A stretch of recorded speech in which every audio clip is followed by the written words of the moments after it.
Good morning, everyone. Welcome to today's webinar. We've got a lot of really great content to get through today. I'm just looking at the numbers. We've got a lot of people still joining. So while we're waiting for everybody to get settled in, I'm just going to go through a little bit of housekeeping. All the slides that we go through today will be available to download afterwards, and they'll be sent out to you as well as a recording. If you have any questions that you want to ask throughout the session, then please use either the chat function or the question function, and that's the place you can go to if you need any audio or any technical support as well. Okay, looks like we've got a pretty good number now, so I think we're good to get started. Okay, so I'm really grateful to be joined by a panel of esteemed experts today. Georgian, if you can just flick to the next slide. I have Adrian Biddulph, who's the Head of Delivery at Claremont, my colleague Jordan Robinson, the VP of Global Partnerships at Applaud, and myself, I am the Marketing Director here at Applaud. I think we're all coming out of 12 to 18 months of monumental change, and we know that that's had a severe impact on the world of employee experience. To better understand the landscape as it stands today and how we can expect that to change moving forwards, we worked with Forrester to produce a piece of research into the future of HR and how consumer-grade technology is impacting HR technology. The findings from that research underpin a lot of the numbers that we're going to be speaking to today. So, as I said, lots of great stuff to get through, so I'm going to hand over to Georgian now to take you through our slides. Thank you, Rachel. Good morning, good day from wherever you're calling from. Great to have you here with us and with our partners, Claremont. So today we're going to cover some great content for you today, and there's going to be plenty of follow-ups if you want to learn more. We're going to cover the HR technology landscape today, which I'll do my best in 3 minutes to cover what is a hugely exciting space that we're all very passionate about here at Applaud and Claremont. We're also going to go through the critical importance of digital employee experience. And that's really a key use case that we look at Applaud with our partners at Claremont. We'll, of course, talk to the Forrester report that Rachel spoke about before, which is the future of HR employee experience fueled by consumer-grade technology. And we'll expand on what some of those words mean and how they're so pivotal to HR and IT and operational leaders at the moment. We'll tell you a little bit about what we're doing at Applaud and the workforce experience layer that we have. And then Adrian from Claremont is going to take you through a real client case study. No way to make this real like a real client. And that's with the iconic National Trust here in the UK. We'll also have plenty of time for question and answers today, so please do feel free to use the chat functionality throughout the session today. We will be monitoring it and we will be answering as many of your questions as we can at the end of the webinar. You'll also notice some polls coming throughout today, so if you are feeling participatory, please do let us know and give us some information through the polls. We're about to share the poll answers and questions with you after the webinar as well. So let's jump straight into it. The HR technology landscape today, wow, what a place to start. If you take your eyes to the right-hand side of the slide here, we've done a little bit of a roadmap of the evolution of HR tech. And if you think about back to the 1990s when I was a wee lad, we had a number of system of records. On average, most people only really had one. They usually had 1 to 2 system of records, a payroll system that was sort of retrofitted into a HR system. As time progressed in the 2000s, most of our customers had on average sort of 3 systems at most, and they were more moving towards systems of engagement. So not just record, but actually requiring some sort of interaction from HR and IT, less so for managers and employees. Then as we moved on to the 2010s, we saw the advent of some amazing products. We saw a lot of the old houses reinvent themselves and move to cloud. And we saw on average around 7 systems across the employee lifecycle that most organizations were straddling. And we saw that really move into a systems of experience. And that experience word is the operative word here, which we can talk about a lot today. And if you fast forward to today, to 2021, on average, our customers have 13 systems alone in their HR landscape. And that is quite a conservative number. We have customers with over 100 systems across the employee lifecycle. And what we're seeing now is a prevalence of systems of design. So how do we make citizen designers, how do we make business users or people like me who can't code actually add value and use these systems to achieve what they need to achieve and then get back to their day jobs, adding value to the business. And you'll see today a bit of a schmozzle, that's a technical term, of logos on the slide here. So we have now over 3,000 HR tech vendors. That is an absolute quagmire for any HR or IT leader to navigate. Really, really compelling, amazing point solutions. We've just smattered some logos helpfully on the screen here for you. Naturally, there's thousands of others out there. And what's really interesting about the landscape that we find ourselves in is that employee experience platforms, of which Applaud is one, are really a new entrant to this market. We're seeing all of this complexity, all of these different systems, all of these different user interfaces. Gone are the days of a single source of truth or a single record. We now have procured best of breed, and best of breed's here to stay. So what you're seeing on the screen in front of you is an example of some of those functional and domain areas, really critical things to the functioning of a business, like payroll, everyone gets paid, happy days. HR service delivery, we're doing a great job as a HR leader, giving our employees, managers, and business users what they need, all the way to the sexy stuff, data science, machine learning, data visualization, workforce planning and analytics, through to that entire employee lifecycle from recruitment all the way to offboarding. If I'm sitting here as a HR leader, and the National Trust example is a fantastic one of this that you'll hear a little bit more about today, what do I do?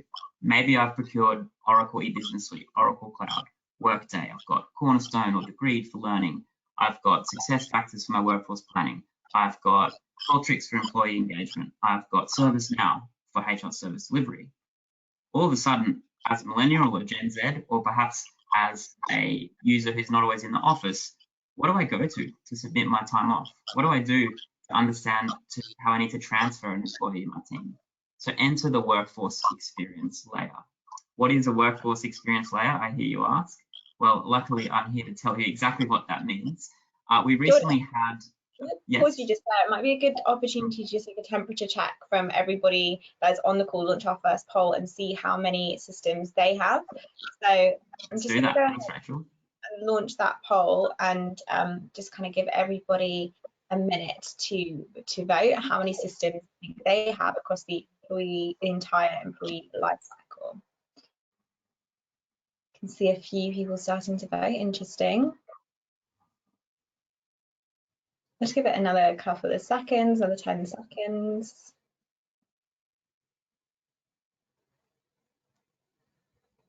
Maybe we can share these poll results towards the end of the session today. Okay, I think that's enough. Thanks, Rachel, for that call out. Yeah, really interested to see, do you have 13? Do you have more? Do you have less? Let's definitely dig into those results towards the end. Thanks, Rachel. Great, I'm going to close that now. Great. So recently, you may have heard of Josh Burson, who's one of the HR tech industry experts, founder of Burson & Associates, a personal friend of Rachel's, I'm sure she'll tell you. Josh, as Rachel refers to him, said that today, and you can read this quote on your screen, the biggest change is not just the role of technology, but its focus on experience design. We can no longer think of HR as a function that creates programs that people adopt and use. We have to design and deliver experiences, just like we do for our customers. And here's where, at Applaud, with Claremont, we take a leaf out of the marketeer's book. We try to think about employees as customers. How do we equate employee experience with customer experience? It's really the cry at the moment. And employee experience is quite an often used term. Sometimes it's overused, sometimes it's quite confusing. So what really is employee experience? Well, employee experience straddles not just the digital experience that someone has in an office, though for many people who've joined an organization from 2020, the only experience they have is a digital one. But of course, it means different things to different people. So in IT terms, it could be a combination of process and technology with a bit of people. In HR terms, we're going to start looking at things like work style, workplace, culture. And then for both, obviously employee experience is influenced by that digital aspect. And so with this definition in mind, why should we care? Why are we even talking about employee experience at the moment? Why aren't we talking about profitability and efficiency? Well, we are, but the reason is that all of those things come from a great employee experience. So the reason employee experience is so important, the reason why we're seeing at Claremont and at Applaud budgets being put towards this as the first, second, or third priority in CEO surveys that we run, you'll see that typically companies leveraging a great employee experience, and we'll show you what that means in a moment, are having three types of outcomes, positive outcomes. And those you can see on your screen. Those are business outcomes, people outcomes, and innovation outcomes. So quite frankly, this makes good business sense. Why isn't everybody putting money towards employee experience? Well, it is a fairly new area, and there hasn't until now been too many tools out there that really cut the mustard in terms of delivering the ability to have a technology agnostic approach to employee experience. What do I mean by technology agnostic? Well, here at Applaud, we believe in providing the ability to use your current systems rather than replacing them. So we work with what you've already got rather than asking you to buy more of the same. We'll talk about a little bit more about what that means, and that'll come to life in the Trust case study especially. And one more slide from me before we open up to a bit more of a discussion. If you have already fallen asleep, wake back up. But what does a good frictionless digital employee experience look like? This is from another one of our partners at LeapGen out of the US, and it's something that I think articulates it quite well. It's all about right channel, right product, right people at the right moment. So let's really give that a bit of color with a real example. Perhaps it's an exciting time in my life. I'm having a child. Perhaps not me specifically, but someone in my life is having a child. And in that moment, we call that a moment that matters. And if you think about your own organization, what would somebody do if they were about to have a child? Where would they go? Where would they find a parental policy? Where would they find frequently asked questions like, can I take time off for antenatal appointments? Where would they actually do the task that they need to do? You're probably getting the flow that I'm talking about here. And we look at this through a lens of journeys and personas. What is the individual looking for at that moment in time, and how do we delight them? And technology is a funny thing, isn't it? People notice really poor technology experiences and they forget about technology experiences that are consumer grade and intuitive. I'm not sure you remember the last time you were navigating Netflix. You didn't have to think about it. You didn't have to have an instruction manual. You weren't swearing. You weren't calling HR or IT support saying, where do I find this thing? That's really what we're aiming to deliver at Applaud that we're doing so with Claremont. Let's shift gears a little bit here and open up to a bit of a discussion. Rachel, I'm going to pass back to you just for a moment here to take us through some of these amazing Forrester statistics that I know Adrian has some good insight on too. Thanks, Jordan. Yeah, so just circling back to the Forrester research that I mentioned earlier in the session. When we first launched this report, this was one of the numbers that got the most attention. 75% of organisations are planning to invest in upgrading their existing technology. There's a little bit of a juxtaposition in here because organisations are wanting to invest in and improve their employee experience, at the same time not wanting to add on or buy new systems and new technology. So I just kind of want to open that up, Adrian and Jordan, to both of you to give us some insights. Why do you think that is? What do you think is going on? Yeah, thank you, Rachel. I think obviously the past 18 months, a lot of organisations have gone through a succession of almost forced change, things that they have had to do in order to adapt, survive, and due to the sort of ongoing changing nature of the pandemic here in the UK, there has been the furlough scheme that has had huge impacts on payroll teams and HR teams navigating through that. Obviously, personally, I'm from the Oracle world, and we're reaching a major de-support milestone within Oracle e-business suite. So that's driven a mandatory change and upgrade. So again, another change that's almost imposed on the organisation that they have to do. And also we're now seeing across a number of our clients significant business change, mergers, acquisitions, private equity buyouts in a number of organisations, and major structural changes. So again, we have a number of transport clients in the railway sector. There's been significant structural changes in how franchising and those things work here in the UK. So there's those type of changes that have had to happen. But for me personally, I think there's a subtle difference. I think employees do want to change, but there is a different sort of change that they're looking for right now. And it's improvement, it's simplification, it's consolidation, and it's clarity of process that they're looking for. Yeah, I think another subtle point for me, Rachel, is some of my clients are actually invigorated by the past 18 months. They're now looking back and thinking, wow, look what we've achieved in the last 18 months. Yeah. And they're really feeling match fit. And they're like, if we can do that in the last 18 months, what can we do in the next 18 months? And they're actually looking forward to embracing change and really pushing their organizations forward. I would agree with that. And I think what you've said is true. I also think this is symptomatic of the situation I described before, where we've gone out, we've procured best of breed. We've got potentially some great tools, potentially some less great tools. And we've seen HR and IT and payroll teams do an incredible job. Let's be honest, over the last 18 to 24 months, they've had to adapt and move like never before. They should be really proud of what they've achieved. But I think after that reflective process finishes, people are looking forward and they're saying, anywhere work's here to stay, hybrid work's here to stay. We've got the tools that we need, things are running. We've managed to get through this incredibly challenging period.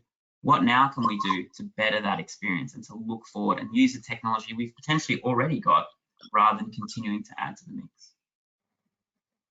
Yeah, completely, Jordan. I think the other thing is that with different sorts of change, if you're talking a consumer grade experience, it is a change that hopefully is adapted easily and quickly by the organization. It isn't a change that needs to be wrapped in huge amounts of comms and business change and all of those other things, which again makes it more easily digestible for the business. Employee first change, definitely. Yeah. Right, thanks both. So another really interesting statistic that came out of the report was all around how businesses are now adapting to support their remote workers. I think pre-pandemic, there wasn't much of a discussion around what's the employee experience like for remote workers. And, employee experience, digital employee experience was all kind of wrapped up in the workplace, the office, for most businesses, not all businesses.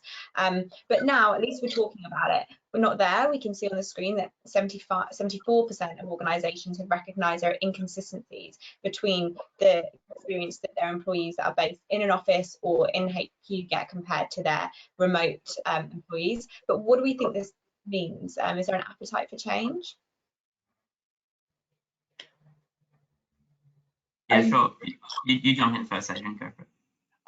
I was just going to say in a while I'm going to be talking about the National Trust, and the National Trust have been embracing anywhere work for the past 125 years. They've got shepherds who work in the remotest parts of the UK, garden some of the most beautiful gardens in the UK, archaeologists, conservationists, all of those sorts of people who have been working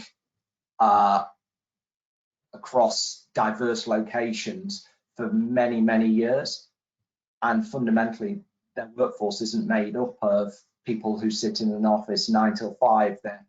They're out doing all of the great things we've just spoken about. And this was something that the National Trust recognised 5 or 6 years ago when they first implemented Applaud. And it was about providing a consistent experience, whether you are working in a garden in the northeast of England, or you are working in the headquarters in Swindon at Heelis and you have a laptop or a PC. It was that consistency of experience and allowing everybody to interact. So yes, the past 18 months have really pushed a lot of organizations, but there are organizations out there that were already doing this and have been facing that challenge for a number of years. Great point. Yeah. I think it's a bit of a spectrum, isn't it? National Trusts are some of the lucky ones where they've been able to be quite high on the maturity curve and had great tools like Applaud and great partners like Claremont to help them navigate their business model. But it's interesting to think about some of our other customers and prospects who are facing into this perhaps quite dauntingly for the first time or first time in a real way. And I think it also goes back to the best of breed points. Some of these solutions that organizations have are great for the core workforce, but they don't cater so well for other parts of the workforce, contingent workers, gig workers, remote workers. And all of a sudden there is no mobile experience if you're a consultant or a contractor. All of a sudden there is a very poor experience if you're in that non-prime segment of the workforce. And what I find quite illuminating about this, Rachel, especially on the right-hand side in this bar chart, if you sort of give it a squint and a read, you'll see that some of the other top pain points really resonate with this whole consumer grade experience piece. High number of help desk requests. So HR's overwhelmed, they're doing tactical work they don't want to be doing, quite frankly, not being strategic or a partner to the business. Lack of visibility into workforce data, so lots of different pools of data, not always pulled together or visualized in a meaningful way. Lack of automation, so really manual processes across that best of breed landscape. Complex workflows, things that are hard to understand, hard to follow, broken in places, and then of course disjointed systems. So I think with this data, we can really tell a story around the business case for employee experience and the ROI that you can get. Another piece of work that we did with Forrester was exactly that, a total economic impact report, which shows that over 6 months, you get a payback on an Applaud implementation on average. So 400% ROI is sort of the figure that they bandy around there. But it's a really interesting data point for us to think about as we move forward in this presentation. And while we're talking about cost and dollar signs, which I know gets people excited, I thought this next statistic, Rachel, was a really good one. Do you mind unpacking this for us? Yeah, sure. So, one of the things that we uncovered during this research process was that 90% of organisations believe that their employees and managers are losing between 2 to 4 hours per week to HR tasks. I think when we're talking especially about larger scale organisations, we multiply those hours upwards. That can be really quite scary. So, what role do you both think digital employee experience can play in bringing that number down? Do you think it can bring that number down? Well, undoubtedly that number can come down, Rachel, and a good high quality employee digital experience means it's intuitive, it means it's repeatable, it's all of those things that we're looking for employees to dip in, do what they need to do, and crack on with their day job. You know what, I've been working in this technology space for 20 years, and the panacea 10-15 years ago with self-service HR. Let's move it from HR, the transactional stuff, out to the business. But there was no thought at that time around actually how do we improve that experience. It was simply let's move the workload, and there are a number of organizations that have simply shifted the workload rather than improve the experience and made that process better.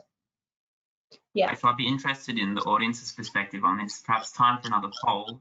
If you see on your screens here, you should see another poll come up around HR and managers. We'd love to see how much you agree or disagree with the statement that HR employees and managers spend too long on tactical or administrative tasks. This is for your organization. How would you rate that on a sort of Likert scale of strongly disagree to strongly agree? We'd love to get an audience poll, so I'll just give you a few moments to do that now as well.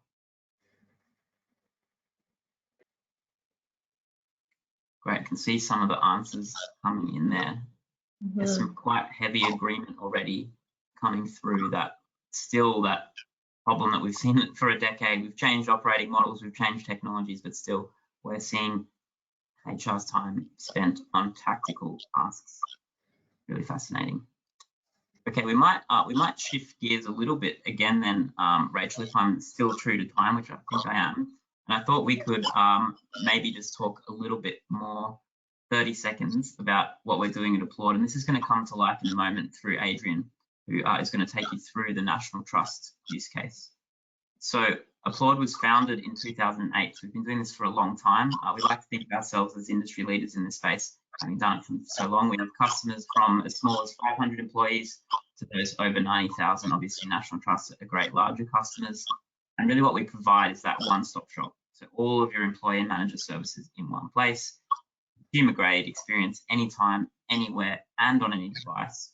And we integrate with all of your current systems seamlessly through our no-code platform. So really we're looking at that experience, those personas, those journeys, that human element of the digital to allow you to get what you need out of a system like Applaud. And to finish the elevator pitch, we solve a whole host of problems, from complex and large HR landscapes to user interfaces that are varied and poor, all the way through to that operational employee efficiency conundrum that we spoke about before, and that remote access piece. The one that interests me as a former change management practitioner is the adoption of these tools. So why are we spending millions and millions of dollars on the latest and greatest tech and no one's using it? And really what Applaud Claremont helps solve for is to actually help you get value back out of the things that you've already paid for. Open up that dusty business case that you put in the drawer and see what the adoption metric was in there, and let's get you to that. So pretty compelling situation to use Applaud in. And lastly, from me, lots of great customers around the world, big presence here in the UK, and really looking at workforce experience through the lens of no-code innovation, employee and manager first, and the HR users and employees being able to be more strategic in what they do. Adrian, I am going to happily hand the baton over to you to take us through what we've all been waiting for, which is the National Trust use case. Do you mind telling us a bit about this amazing client? Yeah, sure. Thank you, Jordan. Good morning, everybody. I didn't say good morning earlier. My name's Adrian Biddulph, and I'm head of delivery at Claremont. I'm an Oracle HCM specialist, and I've got over 20 years experience of implementing and supporting the Oracle technology suite. Claremont, we're an Oracle specialist providing managed services and consulting services across Oracle technology, be it e-business suite, Fusion Cloud apps, and no matter where that's located. So whether it's on-premise, sitting on Oracle Cloud infrastructure, or hosted by ourselves in the Claremont Cloud, we're based in the UK, and we've been recognised for our expertise and customer focus with many awards won over the years. I'm here today to talk to you about the National Trust. And what's really interesting is Jordan was just talking about employee adoption, and I'll touch heavily on that as we walk through the next few slides. And also what's also interesting is the Forrester report is looking forward the next 3, 4, 5 years. I'm actually going to take a retrospective look back over the National Trust. And this isn't the fanfare of an initial go live. This is looking back 5 or 6 years to talk to you about how improvements and how a virtuous circle can be created from a really good foundation. So those of you unfamiliar with the National Trust, they're a charitable organisation here in the UK, and their ethos, they're here to protect beautiful places across the country so people and nature can thrive, and their tagline is for everyone, forever. And as you can see on the blackboard there, I actually took this photo at my local National Trust place down the road. They cover a huge range of places across the country. So they look after 660,000 acres of countryside, 775 miles of coastlines, 300 houses, be them Tudor, Elizabethan, a huge range of country estates and houses that they look after. Prehistoric sites, castles, you name it, they look after it.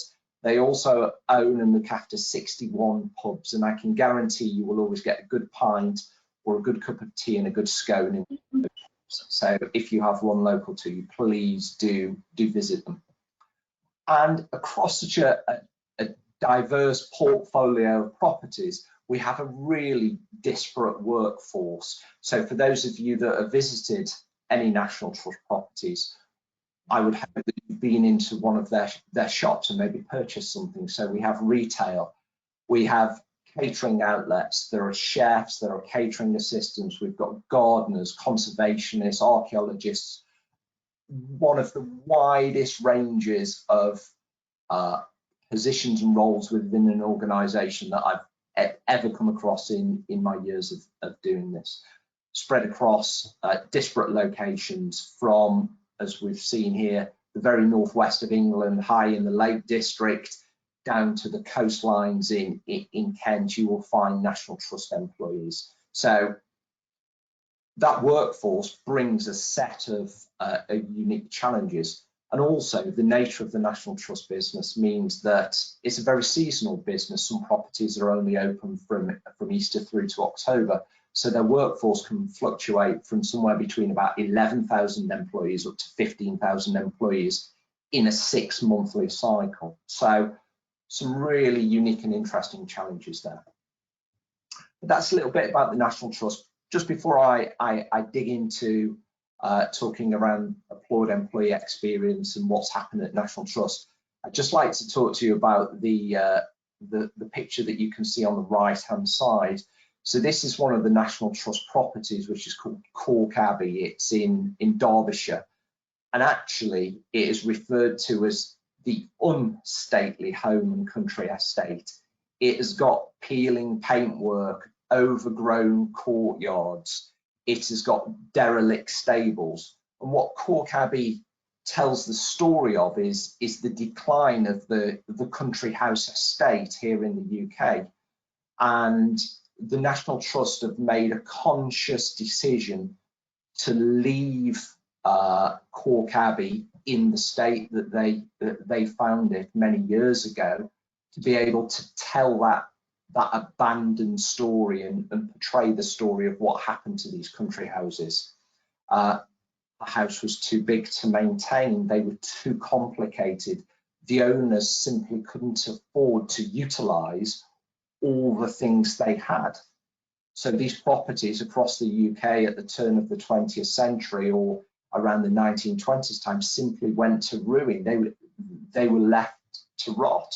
And this is a great analogy for where the National Trust were with their HR system back in the mid-2010s, so 2012 to 2014. The system was unloved, it was untrusted, it was unused, and the National Trust had made a huge investment in implementing a great tier 1 ERP system, but it was failing to live up to expectations, and it was costing huge amounts to maintain.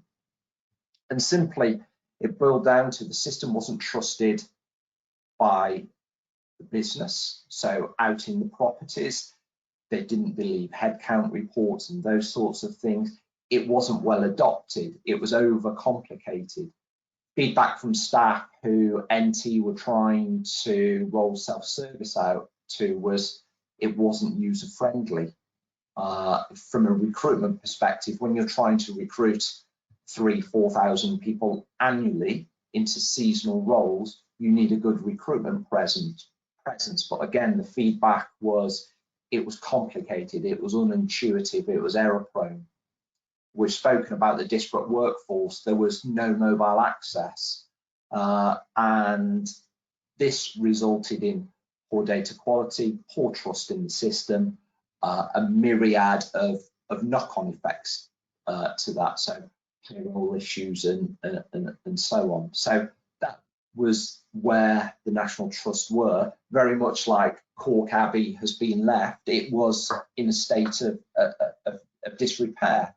But the National Trust decided to do something about that. They needed to make a change. They needed to engage their employees, and back in 2015 decided to implement Applaud and improve that employee experience. And alongside Applaud comes the mobile capabilities and all of those great things that Applaud brings, trying to rebuild trust, engage employees, and improve data quality.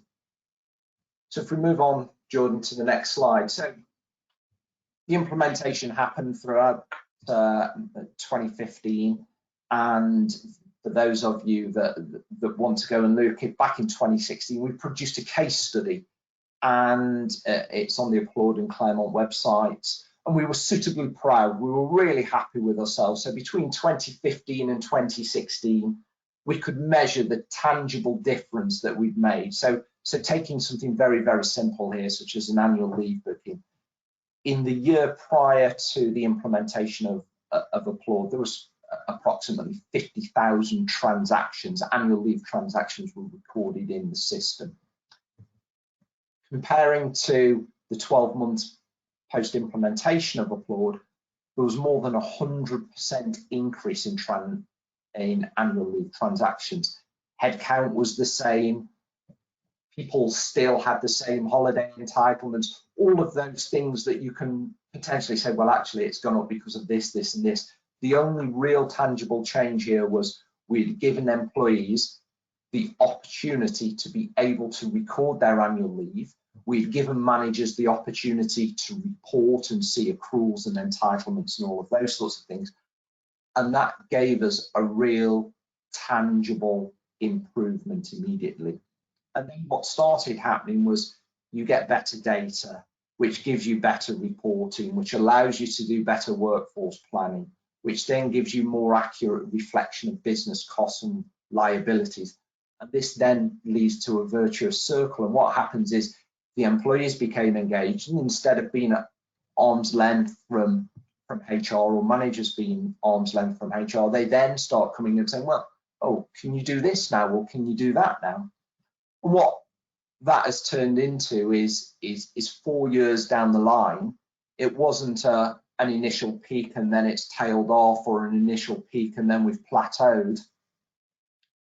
Where we've ended up with in the final full year before the pandemic, which has obviously impacted some of this recording, was annual leave recording was at a level of 142,000 transactions in the year. This is massive, 180% increase on where the national trusts were before Applaud was implemented. And we also saw something remarkably similar across sickness recording. Again, 130% increase over sickness recording. So these figures, no matter which type of transaction you look into, improved initially, but have then continued improving. As I say, it's a story of what happens 4 or 5 years later, how the help of the Applaud employee experience layer, coupled with, this isn't just the silver bullet of a technology solution, this is being coupled with some really good comms from the People Service Centre at NT and the HR teams, and concerted business change and effort to improve. And as I say, that virtuous circle. What we've also seen, not just around absence transactions, but if we took job applications, for example, again, over that 4 or 5 year period, a 600% increase in applications.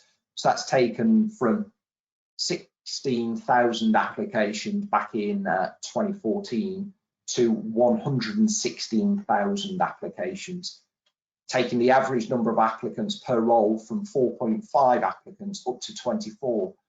And at the moment where organisations are struggling to recruit, it is really difficult to find good quality candidates. The bigger the pool that you're fishing in, the better. NT have also seen a 237% increase in people visiting their recruitment site, a huge increase in the number of applications via mobile. The management of vacancies, again, this is very much internal and goes back to the point where we were talking about managers and employees spending time on transactional between 4 and 2 hours a week. We now see managers who are able to raise a vacancy themselves, get that approved by the recruitment team, and that process is now down to between 1 and 2 days, whereas historically that was 5 days. So all in all, a great success story when it happened, but it has continued to be a wonderful success story for the past 5 years.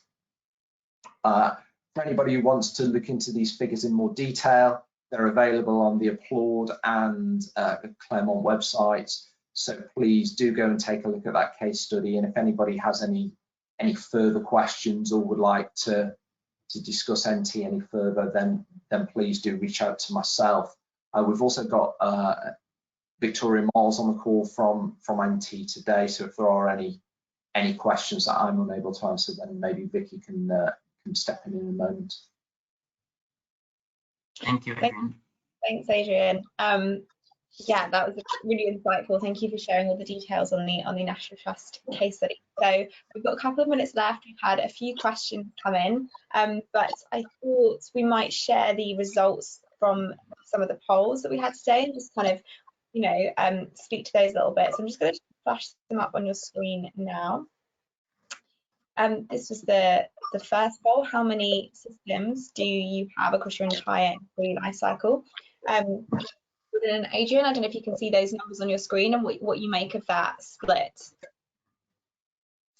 Yeah, that's actually really interesting. It's I suppose they're slightly down from what you found with the average of being 13, I think, which we spoke about earlier in the presentation. But that 4 to 6 really, I suppose, based in my experience, seems like a good number.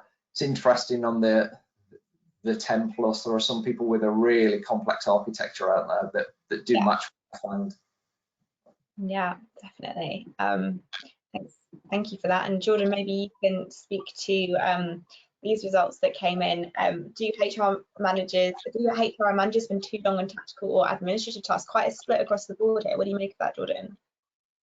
I can't actually see the results, I think, because I'm sharing, Rachel, so you might have to separate or tell them if you don't mind. Yeah, sure. So we had 40% come in at strongly disagree, 40% come in at agree, and 20% come in at strongly agree. About 60% sitting on the agree or strongly agree. So I think yeah, there's a lot of agreement among.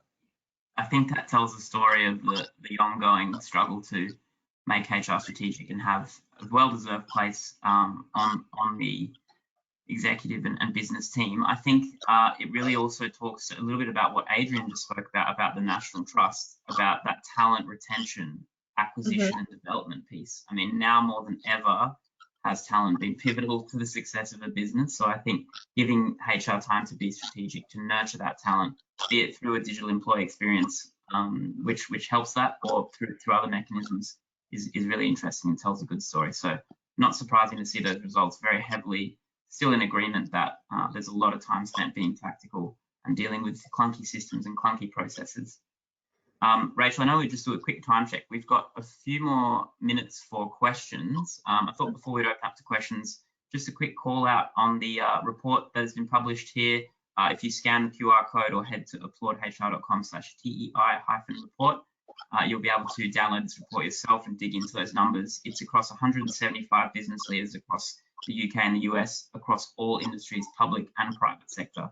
So there's certainly something in there that should resonate for you and help you with your own journey through employee experience. If you're only just scratching the surface, or if you're already well on your journey, there'll be something in there for you. And in terms of a wrap up, you can email us directly. We'd love to hear from you. Our emails are on there, Adrian, Rachel and Jordan. And with that being said, Rachel, is there any other questions that we wanted to open up in the final few minutes of the call today? I think we've got time for one or two quick questions. So one that's come through, what are the key learnings HR can take from the pandemic? So quite a big question there, but maybe there's one or two that's come to mind for both of you. You could kind of boil it down to. For me, it's agility and innovation. Those were the antithesis of HR for a little bit of time there. It was a dark period. But I think that we've proven that HR leaders are agile, they are innovative, they can respond, they can be there when we need them the most. And I think with that mindset, that growth mindset, that agile mindset, we can tackle employee experience challenges, we can tackle business challenges with that same, the quickest way to eat an elephant is one mouthful at a time. And so I think when you're looking down the barrel of something that potentially is quite scary, like a digital employee experience decision, like a rip and replace, or HR technology or HR transformation, I think the key learning for me from the pandemic is that HR is here and they're ready, and we can do anything we set our minds to. That's my take. Nice. Adrian, I feel like Jordan maybe stole your answer there. He did steal my answer. The word I had in my mind was the agility word. So yeah, I had that one as well. I think for me, one of the other things, one of the key takeaways for me is I think HR has been at the forefront of organisation for the past 18 months. They have been out there fighting fires. They've been out there being brave, and I think they can stand 6 inches taller and say, yes, we can do this. We can take on any challenge. We can be agile, and trust us, we can lead the business where it wants to go. Yeah, I completely agree. They've really earned their seat at the table. Not that they had before, but that's really come through strongly. Maybe time for one more question. So, are we seeing employee expectations impacted by consumer technology? That's a good one. I can start. I think yes, absolutely. I mean, what you expect in your everyday life as a consumer, you should also expect at work. You know, I'm the first to put my hand up to say I've worked at some great organizations, but none of them have had an experience that I would call consumer grade, except maybe the one now. So I think there is a long way to go. And I also think, you know, we have an aging workforce in the UK, but geographies like Africa, for example, have a youthful workforce who are expecting a lot. You know, the TikToks and the Monzos and the Revolut are really setting the standard that we as HR practitioners need to treat our employees as consumers, and we really need to delight them. Otherwise, they're just going to go somewhere else, and we're going to be left with a pretty dire talent pool. Yep, agree 100% with what Jordan's saying. It is like night and day. Sometimes you go into some organisations and what people do at home, what they're capable of doing at home. Jordan referenced Netflix earlier, Amazon, Facebook, social media, all of those things. They're here, they're now. People transact on those day in, day out, and they go to work, and sometimes it is stepping back 20 years, or they're not even trusted to transact because, oh no, we couldn't possibly have employees doing this. And it is, yeah, there is an expectation there from employees now, and hopefully that will really drive organizations forward to keep up. Yeah. Well, thank you both for sharing all those insights today. Just to reiterate, all the slides that we've been through will be sent out to you. They will be available for download. The recording will be circulated afterwards. But as Jordan said earlier, all of our contact details are on screen now. You can reach out to any one of us to continue the conversation. But thank you, Adrian. Thank you, Jordan. And thank you, everyone, so much for joining us today. Have a great rest of your day. Thanks, everybody. Thanks. Bye-bye.